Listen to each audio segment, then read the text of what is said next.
I'm psyched. It's a first hybrid episode. You've been there and came back. All right.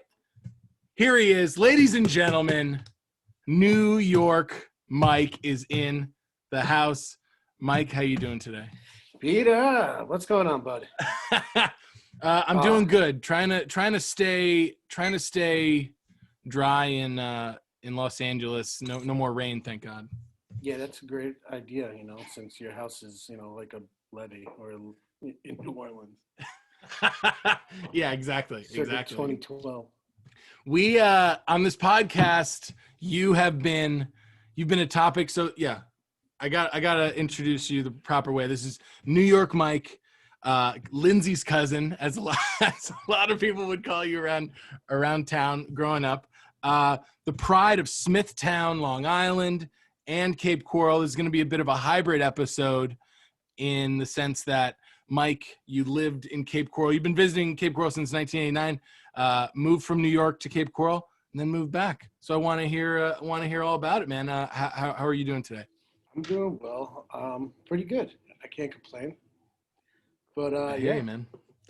So one topic that we've been talking about on this podcast for the longest time is mugs and jugs, and you were the most famous bartender, waiter at Mugs and Jugs at the time. What was that like? But they changed the name, right? Right. When I was there, they changed the name to Scores, like SCORZ.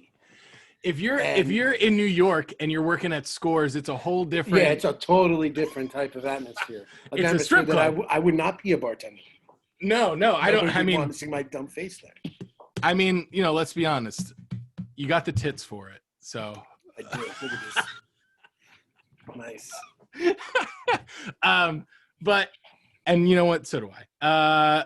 I don't think they discriminate there. It's that but COVID 2015. I don't know. COVID 20, COVID 15, freshman year. Yeah. So Scores in New York is a strip club. Did you get any high-end strip club of gentlemen? And so, as someone that worked there at Scores in Cape Coral, how would you categorize? How would you categorize Mugs and Jugs / Scores? I guess it was like some sort of a hybrid mashup between like adult bar, like we would have full out like UFC fights were huge there. Yeah. We'd rent out, the whole place would just be packed and it would just be raging people like wanting to fight. Affliction t-shirts all day long. But then like during the week it was like, oh, but we want to keep it kind of family friendly and have the kids come there. So like it was odd that the whole first floor was pretty open, but there was a second story to the place and it was unusable. So what did they do? They like made a dart league and they threw 7 dartboards up in the back. Oh wow. And then they're like, oh yeah, upstairs. And then they're like, oh well, if we got that, so now we have dart leagues like on Tuesdays, but we also have this space, so let's put like a regular claw machine not next to the lobster claw machine. That's a totally different machine. And then have like an arcade pinball type of situation in the corner. But oh, by the way, the upstairs is where the smoking area is too. But kids. Yeah, kids, whatever. Oh, so you were allowed to. What year was this where we were allowed to? 2006. Yeah. 2006, 2007, but by the time that place shuttered down in like 2000 and I don't know, when did I move out of there? 2012. Moved back to like New York. 5-6 years, but it was going under. That recession kind of hit hard for the owners. Yikes! Wasn't there also a time where that place was? I mean, it did shut down, and I guess another business moved in there, but. Didn't the owners of Scores / Mugs and Jugs try and buy the place next door? Yeah, the old Bamboo Club. Or what was it called? Bamboo, right? There was bamboo everywhere. So yeah, I think now it's called Dixie's, right? Now the place is called Dixie's. Yeah, so I don't remember what Bamboo Club was inside necessarily, but I know that Dixie's is like a roadhouse line dancing bar. Right. But it's the same 4 walls. Really? And the guy who owned it would never, like, he would always tease my owner of the bar next door, like he's like, I can't do anything with this building. Why don't you buy it from me? But he didn't want to sell it. So Yeah. then by the time like my boss at the time was like, like, do I really want it? He's like, I want it. And like he has this insatiable appetite. Like he's like from the Bronx. He's Puerto Rican Bronx. Like once he Yeah. gets an idea in his head, like it's we're doing it or someone's gonna get a machete. I didn't learn this until later in life. So around this time that I knew you, I wasn't even aware of it. And I don't know if you were. Maybe you could sense it on me. But I'm also Puerto Rican. Yes. So you could tell. You could smell it on me right away. You're like, oh yeah, you're Puerto Rican. I get it. Yeah, Paco Rivera. Exactly. But wasn't there like a dangerous like second floor volleyball court upstairs? That was next door at the Bamboo Club. We decided when we finally got they closed the deal. Yeah. So we weren't really allowed to open up a club anymore because the club used to bring a lot of not welcoming things to the neighborhood. Yeah, sure. And Like what? I think Like there was like while I was at Scores, I think there was at least like 2 shootings and like 3 stabbings next door. oh my God. Just random people that were coming from either Fort Myers or the surrounding areas of Fort Myers, mostly like snowbirds. No, I don't think No? they were snowbirds. Okay. Just Snowbirds just would be at in-house. Backstreets. Snowbirds go to Backstreets. Nice. And the Backstreet, what was Backstreets? Backstreets was like Just a regular, just like a pub bar. Like they had like maybe like 4 out of 5, like fried foods and stuff. yeah. But So- it was cheap beer, and they had like 3 different gimmicks. Nice. It was like karaoke night. They didn't have a fried all-you-can-eat grouper night. I mean, No. they should have. There's That only would've been one great. spot for that. But they had certain nights that you'd go, like it was like ladies drink for half price, and a regular drink's $5, so you're paying $2.50 for drinks. yeah. Oh man. Cheap. That's a recipe for trouble. Right, Uh, $5 I get 2 drinks, double fisting, Yeah, perfect. cranberry and vodkas. And if I show up in my little scores outfit / mugs and jugs outfit, Yeah, you just dress like a referee. I was supposed to dress in black jeans and like a sports jersey. Oh, really? That was the uniform for That you. was for me as a dude. The girls got like black Hooters girl shorts, and like they had to get tight Oh, yes. referee shirts. I've talked about the type of stuff that I've encountered there, like underage drinking, gambling rings that have been, brought to light, gambling stings. What are some of like the more memorable moments that you had at Mugs and Jugs, or the things that you kind of saw for yourself? Well, going back to me coming down there since like 1989, my grandparents moved down there in 91, but we've been vacationing down there. Funny, quick, off the topic, my parents got married in 91. My mom is remarried my stepdad. Okay. They went out of Fort Myers near the Fry Grouper place. There was like a Yeah. boat charter. That's where they went for their honeymoon, like Fort Myers Beach. Oh my God, So, what a time. I remember pulling up to the Fry Grouper place for the first time, and it was like, hey, is that boat? That's where my parents like went on their honeymoon. It's like, wow, Yeah. this is some nice white trashy type place. I think my family decided to move because my family's originally from upstate New York, Poughkeepsie, and we, from what I remember, my grandpa, my grandma, they decided to move down there because the land was cheaper So cheap. than like Boca Raton or like Fort Lauderdale, any of those places. Well, it was still an up and coming place. Like Yeah, my dad, he did everything the opposite. Like we had like 2 duplexes, like right on the North Fort Myers border over there, yeah, like Hancock and Southeast 24th. We had like 2 duplexes that he owned, and he Yeah. held on to it for like a couple of years, maybe like 7 or 8 years, and then he sold it, and then it boomed. So then Really? my dad's like, he's kicking himself in the ass, and then he goes, "Oh, let me get back into it." So now it's 2004, 2005, and it's the bubble.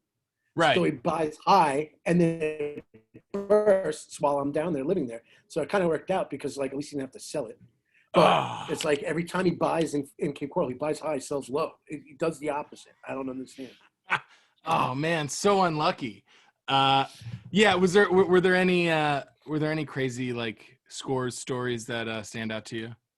Me personally, or Yeah. as a group? Just as a Yeah, group, as a group. as a group, you guys, because I guess you're what, 34, 33? 33.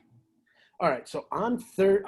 I just turned 36. So Congratulations. I was at that time. I moved down there. I was 21. So like, Right. I didn't have like Oh I yeah. didn't have any sort of restrictions, but I also didn't have any friends except my cousin Lindsay's friends. And my cousin Lindsay's friends are all 18, 19-year-old kids. That's how we knew you. We were like, oh, this is Lindsay's cousin Mike, and he's a cool guy. And and I think you were a little shy because you're a cool, outgoing person, and like you Cape Coral, Fort Myers, it's a hard place to meet people. So Yeah. like as a cool 21-year-old, you were able to identify immediately. You're like, I'm gonna have to hang out with these 18-year-old, Well, you shit. guys were the most, I guess, I felt the most comfortable with you guys because anybody around my age, I didn't really know. And they already had, their own things going on. Like you guys Right. kind of, I was kind of vibing with what you guys were doing because you still were doing into sports and stuff like that. Like I came down there kind of like bright-eyed, bushy-tailed, thinking like every time I go down there, it's like a beautiful place. It's like, let's go to the beach. Like I didn't understand like a regular 9 to 5 down there. Yeah. I didn't see the underside of what Cape Coral Fort Myers is until I lived there for a couple of years. And then I realized I was like, it's just like anywhere else. Exactly. Yeah. And it's like, I seem to think because of my experience that there aren't too many people in their 20s or 30s in that area. There's a lot of teens, and then there's a lot of people in their 40s, 50s, Right. as far as like most of the time. The biggest takeaway that I got from living down there was that I kind of moved down there way too early in my life because at that time I moved down there for a job. Yeah. I basically got a job before I even found housing, but like I just figured whatever. So I got a job working for the city of Fort Myers as a lifeguard. I get Whoa. it. Yeah. I forgot that. So I just randomly went out there.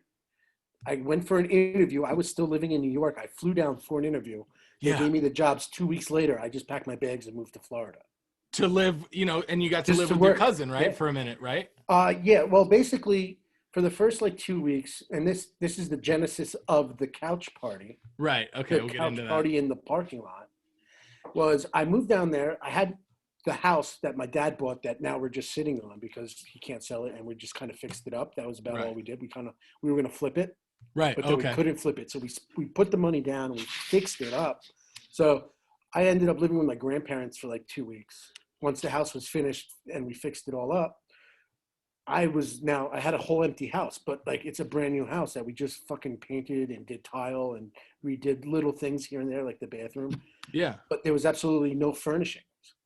So I was like, well, what do I do? So like at the time my mom came down. And she's just like, we just went to Target and Walmart. And like, I bought a futon for a bed because I wasn't sure how long I was going to be there. I didn't, I couldn't buy a bed. Because I didn't know if it was permanent, if it was temporary, what was going on, if I was going to get homesick or whatever. Yeah. So. But also in Fort Myers, you could be a lifeguard year round. Yeah. Well, that was also the new thing. Yeah. Living in New York, you can only be a lifeguard, unless you're working at a pool inside. Right. You can only really be a lifeguard on the, for 3-4 months out of the year. So you brought up the couch party, and let's talk about the entirety of this couch party and what happened because, like you said, you were 21, right? And we were just a little younger than you, and so what do you remember about the couch party? What I remember was that the house that my dad decided to purchase happened to be 2 doors down from Mr. Matthew Ashton. Yes. So I had already had a working relationship with Matt because he was really good friends with Lindsay at the time. Basically, right. Lindsay's like 3 best friends were Matt, Chris, and Steve Addington at the time. Yeah. And so like every time that I went down there for the spring breaks while I was in college, before actually moving down there, I was already hanging out with these guys. Right. So then when we bought the house, and then Lindsay's like, you live on this block? Matt Ashton lives right there. I'm like, oh, okay, cool. And it ended up Mr. Ashton was such a nice dude. He's like, hey, Mike, I noticed you don't really mow your lawn enough. You want me to just mow it weekly and I'll just charge you like $20? I was like, yeah, 100%, please. Yeah, great. So like every Saturday morning, I'd see Mr. Ashton. Like I'd be like just waking up and be like, "Hey, how you doing, Mr. Ashton?" Yeah, because you're like, I'm sleeping on a futon in here. I'm not buying a lawn. Yeah, I'm not buying no lawnmower. And fuck, it's 90 degrees every day. I was like, a wall of humidity just hits you as soon as you walk out of the house. It's like a warm, sweaty hug from somebody From you don't someone's want to ball touch. sack. Yeah, exactly. Okay, so you're living next to Matt, and So then, I was like, you know what, guys? I think I need some fucking furniture. Yeah. So I was like, after living there for how long? Like it was probably like 2 weeks in. Like I had a kitchen Okay. table. I had bought a kitchen table. I had bought a futon, and I had like just like a little thing to put a TV on in my room. I Right. was like, you know what, guys? I need some furniture. We need a couch in here. Yeah. I was like, I'm poor. I haven't even got my first paycheck yet. Yeah. So I was like, hey Matt, where can we go to like find a couch? He's like, yeah, we can check out the thrift stores. Sure. Yeah, that's where we would all go to get clothes. or Right. whatever. So I was like, all right, fuck it, let's go. I found this awesome sectional couch that was so like 1990s Florida. Like it was Yeah. like pastel colored, but it was like a gray with pastel like print. Yeah. Like little shapes like seashells and like seahorses. I was like, this is totally Florida. This is totally me. Looks like Don Johnson just spit all over this place. Meanwhile, And- go ahead. And yeah, I think you guys all showed up too, and that was kind of like the genesis. Is like, yo, we can buy a couch, and so we brought the couch to my house. We like disinfected it, with Lysol. Right. At first, I like put old like bed sheets over it because I wasn't sure what was on it. Sure. Yeah. And I honestly like. Because you're buying a couch from thrift store. Yeah. Not the greatest thing to do. If you're buying a couch from a thrift store, the chances are there's like bed bugs in there, termites, or more than likely some old lady just died on it this morning. Or semen. Or semen, yeah. Or all, honestly, all four. All of the above. All the above. Meanwhile, you're doing that, me and my friends Corey and Andy and Ray, we're like rehearsing our band in Corey's Andy's garage. And Andy's like, yeah, let's have a couch party. He's like, what's that? So we get in Andy's truck and he explains that it's, what we're going to do is we're going to drive around, find a random couch on the side of the road, and then put it in a parking lot and party around it. Right. And so did you end up bringing your couch too? Or was there a second couch? Because there was definitely the couch that we found. No, I think where did the party end? I thought it ended up near the thrift store. It was in the thrift store thrift store that I bought this couch from. Exactly. I was like, hey, this is weird. Did you buy a couch from the thrift store too? You go back to the scene of the crime where you bought the thrift store couch. And I'd have to say that the parking lot at the thrift store was like a Best Buy parking lot. It was huge. It was like the store was in the front, like most of the lots in Fort Myers and Cape Coral for me compared to living in New York, everything's spread out wide, huge. So gigantic. Like it was a normal sized store, maybe, 15,000 square foot store. Yeah. But the parking lot could easily hold 80 cars. Oh. And it was like a U-shaped. So like you had like rows and rows, and then it like went to the sides, and you had parking on the sides. It was tremendous for the size of the store. But around 11 o'clock, obviously the thrift store is closed, and us being the geniuses that we are, I pull up with Andy and Corey and Ray, and a few other friends started to show up. We put that parking lot was completely empty, and we put the couch in the middle of the parking lot that you're describing. And then you bought the beer, right?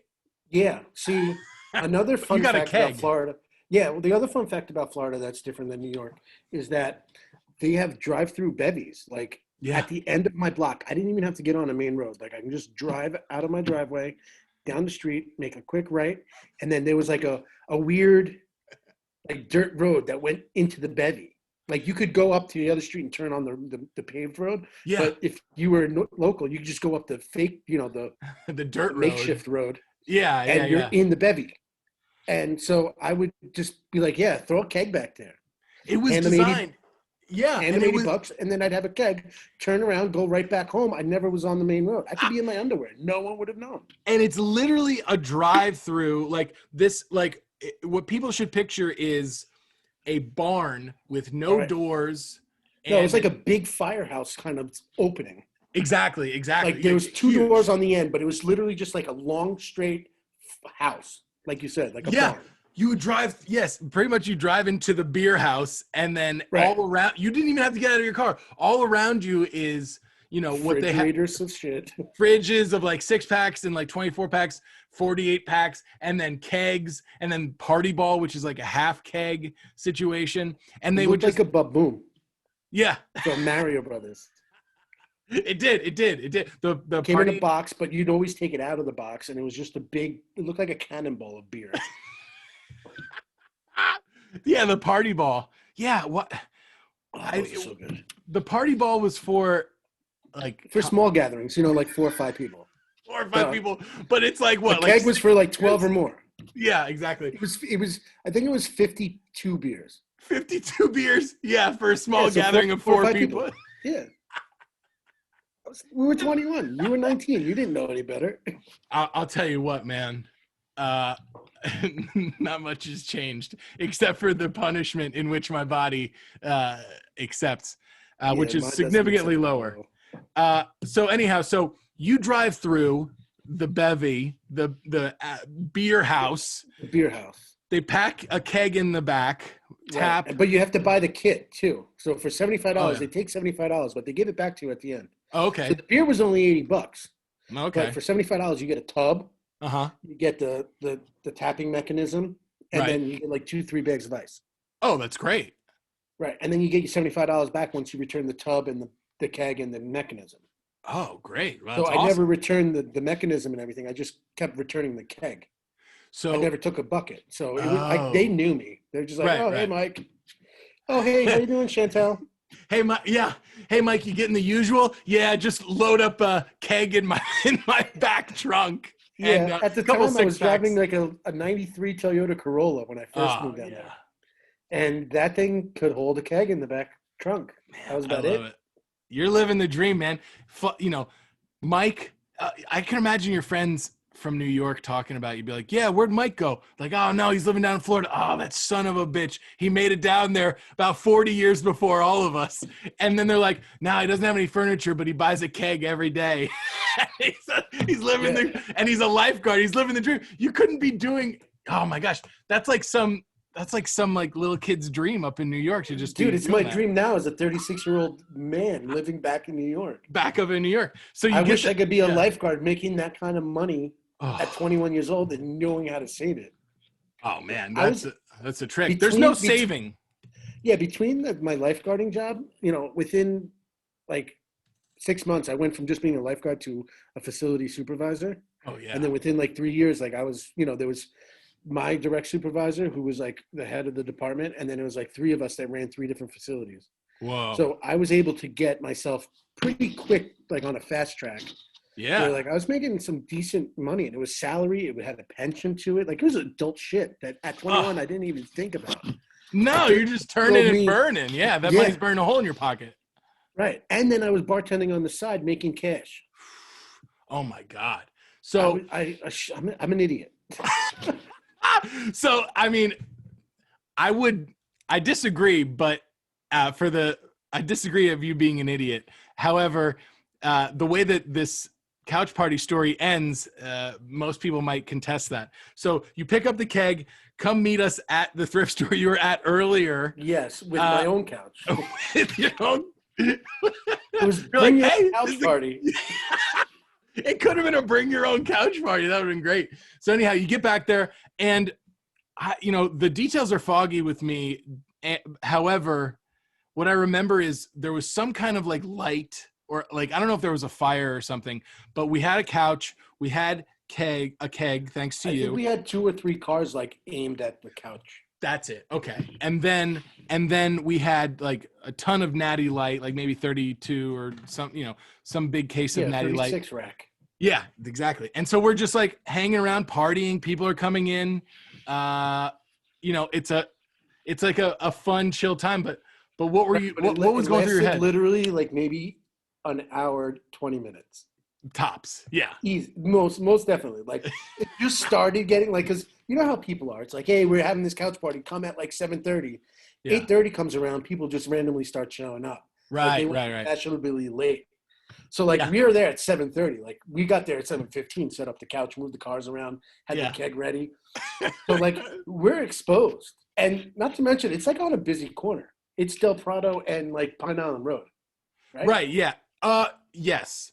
Like And one, so- like a couple of blocks in, or like a block or two in. Yeah. Right off the main drag. Right. Essentially, you you couldn't miss it.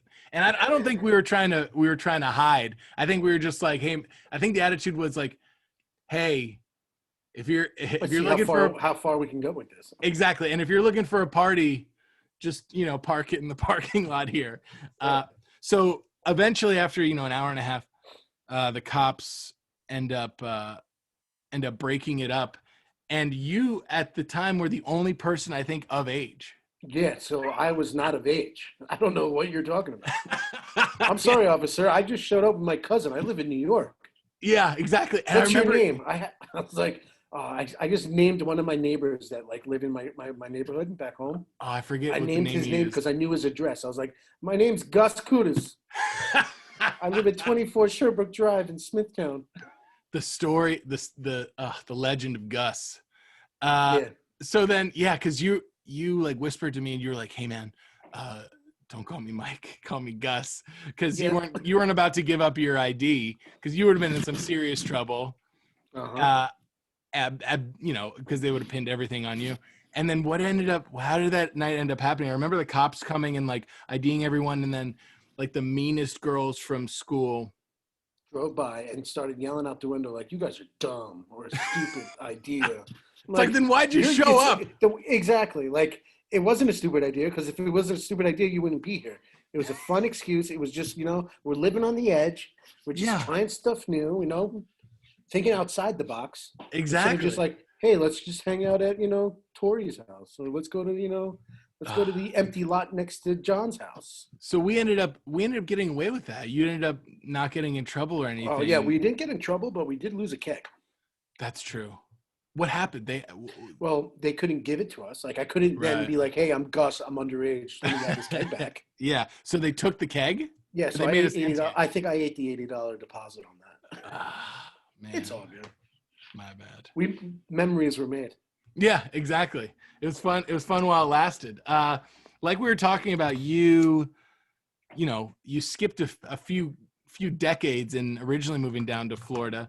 Why being from Smithtown, Long Island, being from Long Island, why do you think so many people kind of romanticize Florida up in the Northeast, and why do so many people ultimately believe that they'll end up there? From my experience, I can't speak for everybody else, but like going down there, usually yearly, the snowbird. I was originally a snowbird. Right. My grandparents lived down there, but every winter break, I was down in Florida. Like, we were a warm family, warm vacation family. Yeah. I think my family one year did like hey, let's go skiing in the mountains. Mm-hmm. And that was miserable for everybody except me. Yeah, because you want to avoid the. Oh, is it just? Everyone's like, let's just go to the beach, let's hang out. I'm like, you know what? I feel very comfortable on the beach. I feel great there. I like the sun kissing my skin. I'm a warm weather person too, man. So then, so I see what you're saying. So the families that travel down to Florida, make it a regular thing. It's in their head that like, oh yeah, year round. This is where you want to end up, but like, you're only there for small little doses. Yeah. I thought Cape Coral was just like this happy, squeaky, clean little town. Right. And then I lived there for like a year and a half, and I'm like, this place, it's got some grime. But like the right kind of grime. The grime that I like. The kind of grime that you like. Yeah. There's like, ex-New Yorkers, maybe some people there that, are in like relocation. If you like, from my experience, if you were living down there as somewhere in the median age of like 28 to 35, Yeah. you were just like following your parents who retired. And half Right. of those people like really didn't have any really good life skills. Mm. So like there was just like this weird vacuum of people that would just literally just go back, like be line cooks or Yeah. be servers or be, in the industries, Right. but bounce around different job to different job. Like I would see the same waitress at like 5 different places because she got fired at all the other 4 before because she's Oh, just not that great of a waitress. right. You But know, that's the opportunities available to her. I was talking to Matt Ashton, growing up, when we would go on the beach, we would just, one of the activities we would do is just walk on the beach, not walk Mhm. to a thing, not walk to go get something to eat, not Mhm. walk to like, grab a coffee or something, but just like, let's walk to this side, let's walk to that side. And I feel like that's kind of that sort of meandering is the vibe of Southwest Florida for a certain age group, right? That you're Right. describing. Yeah, 100%. I feel like there's just like, I'm not gonna say there's nothing to do. Like there's always something you could find and do, but like there's not a lot of just like there's not hype. There's not energy like the energy that I grew up in. Like I live in New York. Yeah. There's like a certain level of anxiety that you're just naturally okay with. Yeah. When I moved to Florida, there was zero anxiety, and I was getting more anxious when things weren't happening at such a pace that I was used to. Like when Yeah. I became a supervisor at the pool, I had maintenance guys that would be like, I'm like, hey, listen, this broke. I need to get this fixed. Oh, it's lunchtime. I'll see you in an hour. I'm like, well, I'm telling you now. Like, you bet you got 30 minutes for lunch. I'll see you in 30 minutes. And then Yes. the hour would be done. Then they'd stroll in like an hour and 30 minutes later. And then it's like, oh, we need this part. I'll get it tomorrow. I'm like, it's now 1:30 and you need the part. You're off at 5. Go get the part right now. Yeah. And I would be bashing heads with like grown men. And now I'm only 21, 22 years old. Yeah. But Yeah. these maintenance guys weren't doing things that I was asking for in a timely manner. I'm like, I can't run this pool if the pump's down. Yeah. I So have to shut frustrating. down the kiddie pool because kids just pee in it constantly. I need the chlorine to pump into the water. So let's get it going. Let's get it going. When you have to turn on the accent, they know you're serious. Right. It's funny. I have my normal New York accent comes out when I was living in Florida. I would always get made fun of when I said coffee, You're right. water, Mm-hmm. and coffee, water, dog. Dog. Yeah. When I met Ian and Ryan's mom, Yeah. Cleary, Yeah. they're like, hey, this is my mom. Her name is Dawn. Dawn to me is Don, Dawn. Right. They were saying Dawn, Oh. Dawn. D-A-W-N. It took me 3 times. I was like, how you doing, Dawn? Dawn, like D-O-N? She's like, no, Dawn. Like she said Dawn the same way I say Dawn, but she was spelling it D-A-W-N. I'm like, oh, Dawn. Hi, Dawn. Yeah. I was like, that was I had that New York accent. But what's funny is that the 5 years that I lived in Florida, I actually picked up a Florida accent. What's that? So where do any you words feel that that have double R's and double T's. So like my Okay. cousin, his name was, growing up, he would always come up to North, Lindsay's brother. Right. I would always call him Garrett, Okay. but he calls himself Garrett. Garrett. His name's Garrett, But Garrett. but Yeah. it's Garrett in New York. So Right. like I finally started. So now words like terrible, I say terrible instead of terrible. That is, that's like, that is a So Florida like every thing. time I say it, like my family's like, why do you say it that way? You're weird. Yeah. And I'm just like, I don't know. That's what I picked up in Florida, I guess. I call my cousin Yeah. Garrett. I call Garrett Garrett. So any like double R, double T type words, I kind of Floridarize it. That's amazing. Well, we just got to see it a little bit or hear it. This Long Island attitude that you have. And I don't think it's a bad thing. Most people, when you're talking about attitude, it might be a bad thing. But like, what is the attitude of Long Island? If you could compare it to obviously Florida or other places, it's famous for having these like great, awesome bands come out of there that, were so popular in our generation, like Brand New, Yeah, Taking Back crazy amount of Sunday. post-hardcore bands came out. But even, late 70s, early 80s, we had a great amount. Blue Oyster Cult, they're from Long Yeah. Island. Don't Fear the Reaper. Yeah. Oof. Billy Joel, That's he's a right. classic, Long Island. There's a lot of music, You had Brand New, you had Taking Back Sunday, you had Glass Straw, you had Yeah. Head Automatica, which is just an off-breed of Glass Straw because of Daryl Palumbo. And Uh-huh. then I can just keep going. Like Yeah. A as tall music as lesson. lions, Yes. they were like I used to see them in a church in my neighborhood. Yeah. When Jesse Lacey from Brand New would like come out with new material, he would Yeah. go to this special little spot like up in Great Neck, and you'd go around and you'd be like, "Oh, I'm going to go see Kevin Devine today." Whoa. And Jesse Lacey would show up, and Yeah. he just riff all his new shit as like just a practice. Dude, Like what a time. it was pretty cool. Like the Long Island music scene was pretty dope. And so in what ways do you think the music was reflecting the attitude I of think it Long was Island? just angst. Yeah. I think it was just angst. I think it's just that we're living on an island and it's just slightly overpopulated.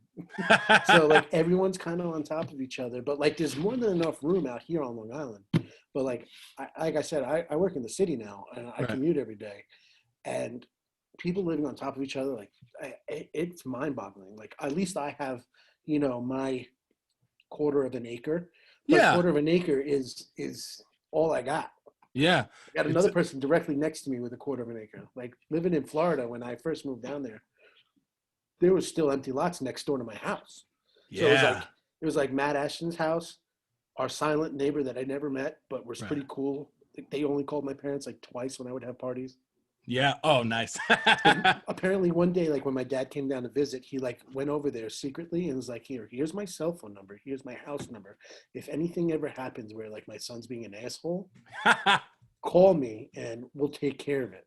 So like some of the parties that we would have at my house, they would call, but like usually I was pretty good at it. I would go around and talk to every single one of the neighbors, be like, listen, I'm having people over tonight. Is that all cool? Yeah. We're probably going to be partying till about midnight, 1 o'clock. Don't call the cops. Please. Yeah, exactly. Which is always so And smart. they respected me for that. I was like, they're like, cool. Okay. Yeah, no problem. Huh. Yeah, usually didn't get that with most like house parties. They were either impromptu or, unsympathetic to the neighbors, really. Right. But I So guess, I don't know. Maybe that's just the way I was brought up. no, you brought up well. So we were talking about Long Island, and you're Mhm. talking about Long Island compared to the city. What's something that like people like? How would you describe it? How would you describe Long Island other than I think having? Long Island is just an extension of the city, just where Yeah. you could stretch your legs out. So Oh, yeah. basically, like if New York City is just like economy class, Uh-huh. Long Island's like the economy plus or the emergency exit aisle seat. Economy plus. Yeah. Oh, yeah, exactly. You're still tight, but you got a little more leg room. Your knees aren't up on the tray, and Yeah. you're not struggling to breathe. In case of emergency, evacuate to Long Island and then jump out the window. Right. Well, right now, since this whole COVID thing happened, like our real estate's like jumped. Really? A Tremendously. lot of people moving out to Long Island? Well, and everybody that wants to stay in New York is staying in New York. Everyone else is literally just fleeing New York, like left and right. Really? Yeah. I think the same thing's happening out here. A lot of jobs that you can do remotely. Joe Rogan, like you Yeah, do the Joe Rogan's Rogan route, go to Texas. Yeah, Austin. I mean, hey, Austin's a cool place. Really quick before we get out of here, I want to ask you two more things. All right, let's go. Tell us the trick, because you like notoriously so back in Mugs and Jugs scores, there was a lobster claw machine, and it was like it's like the for people that can't picture it, it's like a regular claw for like plush toys, right? But you had filled it but with it was water. inside of a lobster tank. So picture instead of plush toys in air, and you're trying to pick out a plush toy out of the claw machine, it's now being submerged into like 8 to 10 inches of water, and there's lobsters moving around. And that's next to what? Like the family section or the No, it was kind of tucked in the corner. It was kind Yeah. of near like our service station, like where one of the like where the servers would go to get soda and stuff. So it was kind of in the way of them. What was the trick? What was the trick to that? All right, so basically you have a claw. It's got 3 prongs. Mm-hmm. So the idea was the prong always turns like at 90 degrees as it's going down. Oh, it drops and turns. So and the pivots. idea is that you need to get the 2 prongs needed to be on the tail and the 1 prong on the head, because Good then start. you couldn't swim backwards. Oh. So like you'd give me like $10, and it was literally like $3 to play, but $10 gave you 5 Oh, nice. turns. 3 for 1, 10. Yeah, for 5 Yeah. turns. Yeah. For $10 you get 5 turns. So someone would give me $10. I'm like, I guarantee I'll get you at least 1 lobster. Hell yeah. I'm like, you tell me you're gonna get a lobster dinner for more than $10 anywhere else on Cape Coral? They're like, no. It's like, I like my bets. I So like then my I'd go- Chances. Right. So they give me the $10. I'd go over there because sometimes the bar was dead. If I worked from 6 to like 9 p.m. on like a Thursday, Yeah. it was quiet. But UFC nights or Friday nights or championship college football Monday nights were crazy. Karaoke nights, mother-daughter nights. Yeah, mother-daughter. Mother-daughter It's a drinking. karaoke racket down there. I used to do my rounds Yeah. because that was one of my favorite pastimes. I would just smoke a doobie, go around, do karaoke. Oh, And man. bring Billy Joel to the masses. Oh, Billy Joel. But, the claw machine would be boom, grab the lobster. I'd get maybe 1 or 2. They'd only need 1, then I'd have a lobster. Like, I guaranteed you 1. Here's 2 lobsters. You want twin lobster dinner? Oh yeah. Always a hustle. Always amazing hustle. And it wasn't a free cook. We would be able to cook it for you, but it was I think it was like a $5 prep charge. So you could either cook it there or just Or I put it in your a pocket. bag with ice. I put it in a bag with ice, and you just sit around the bar with it. Just walk out with it to go fresh lobster. I love that. Before we leave, do you remember the time that I visited Smithtown, Long Island? Yes, that was a great time. So That was a fun time. Yeah, you were at school at what? Where were you? Purchase? Nyack. Nyack. Yeah, So you yeah. were up there. So yeah, Tappan Zee. That was that's an hour and a half to come to Smithtown for you. Yes. I came up to New York, and I had brought Steve Addington, and at the time he was dating Ashley. Yes. And Ashley's a huge New York Yankee fan, similar to me. Uh-huh. And so we did they came up for like maybe a week. I forgot why we went up there, but Yeah. we ended up planning a week where me, Ashley, and Steve went to my hometown, Mm-hmm. and then we did the city tourist stuff. We went to a Yankee game, and then the biggest draw around my town is every Wednesday there's a bar called Napper Tandy's, Okay. and it's called Wing Night. So for $13 from 9 to 11, it's all you can eat wings. You get either hot wings or teriyaki wings. That's it. Yeah. That's all And you need. And you get unlimited Miller Lite draft. Woo. So for those 2 hours, you were just consuming as fast as you can.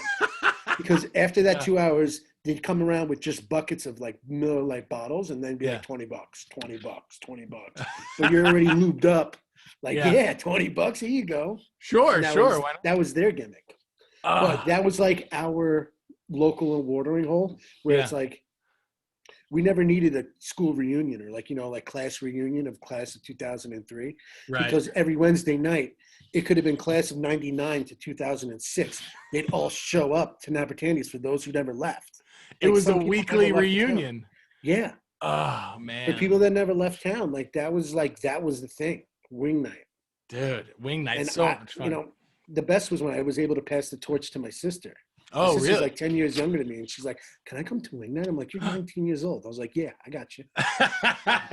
Come on It over would to be the wing first night. time getting kids underage drinking, but yeah, you came down, Yeah. and it was a wing night, and We had a hell of a we had a time. moment. I remember that because you guys were going to go to a Mets game and you had an extra ticket for me. Yeah, the next day we were going day. to go to a Mets game. Yeah, So we go to wing night, we're drinking, eating endlessly. And I think we even got some kind of bagel situation, like late at Oh night. yeah, or there's a something like that. 24-hour bagel store right next to my house. So yeah, so then the wings weren't the part of the Fulfilling story. enough. Yeah, exactly. You only know part of the story. I don't think I've told anybody else this. But we have bagels, and we go back to your place, and you're like, hey man, why don't you just crash? I don't know what the hell time it was, but why don't you just crash here, and come to the Mets game with us tomorrow? And I could have, and I was like, no, I don't want, And I looked, because I was looking at my phone, and this girl that I was dating from Jersey, or I was trying to date, she was like, hey, what are you doing? And I don't know what time it was. It was late as hell. But I was like 1:00. yeah. It's like, what are you doing? And I was like, oh, I'm on my way back from Long Island. That's what I'm gonna be doing. So here's what happened. I was so stupid. I mean, it was stupid. Learned my lesson, but I wish I hadn't in this way. So I'm driving the Celica. I've driven the Celica everywhere, all across the country. Yeah. Florida to Birmingham. I know, man. Hey, 200,000 miles. But anyhow, this night, Rachel, the girl that I was seeing or trying to see, she's like, hey, what are you doing? It's like 1 a.m. And I'm like, there's only one thing to be doing if you're going to ask me this. So you were like, hey, drive to Jersey. Yeah. You were just like, crash here. We'll go to the game tomorrow. And I was like, no. So I drive back, going over the Tappan Zee, get in a fucking car accident. Really? You didn't tell me this. I know. I got in a car accident right in front of the Tappan Zee Bridge toll. Hit what was it? A pickup truck, and I collided. And it wasn't like crazy serious, but I had some damage, and it was such a bummer. It was because I was also drunk, like, let's be honest, like I'm, and it was I felt so dumb, like trying to risk it all just to like, hang out with this girl at like 2 a.m. or however fast I was going to get there before 2 a.m. And then I ended up not seeing her, obviously. I was like, oh, yeah. And then I told her, I was like, yeah, I'm not going to be able to make it tonight. And like my front bumper. Yeah, exactly. My front bumper was destroyed, and I had to get that replaced, which took like a couple months because, I was in college or whatever. And then I was like, oh, man, I should have because I had never been to – was it Citi Field at that time? No, it was Shea Stadium. Shea. I never went to Shea. And if I would just been smart and been like, yeah, I'll crash here, like I could have gone to Shea Stadium, and I wouldn't have been out a couple grand just trying to get laid. You know what? The heart yearns for what it wants, man. And at that time, to quote Limp Bizkit, you did it all for the nookie. Fuck this pickup truck. I would have just went right through. He didn't run that shit. Yeah, I wish. There's no cops on a bridge if you think about it. Whew. Just on the other side. Just on the other side. Just there waiting for you. Right. Just waiting to pick up the kid in the Celica. Regrets. That's one regret that well, anyhow, I ended up dating that girl for a while, and she was cool. But, what do you? Did you tell her to pay for your front bumper? I did not. No, that was trouble I got into myself. And, But oh man, if you're in, I guess the lesson is if you're in Smithtown, you stay in Smithtown, right? Because 24-hour bagels. I mean, come on. Best bagels around. I love it. Well, I love Long Island. I love you, Mike. Thank you so much for joining me on the podcast. I really appreciate it. I know we missed it up top, but is there anything you'd like to plug or bring people to, or bring people to? Bring you right here to the Peter Murphy Florida Versus show, man. There you go. This is what I listen to on my commute daily. I'll go like a week without listening just so that I have like 3 or 4 lined up. All right. And then I'll just start randomly texting them like, hey, that was a great story. I remember that one. Well, I was like, when am I getting on? I really want to get on this thing. I know. Well, this is the first appearance of many. So, Mike, thank you so much for joining. I really appreciate it. And Floridians, thanks for tuning in. I'll talk to you next time.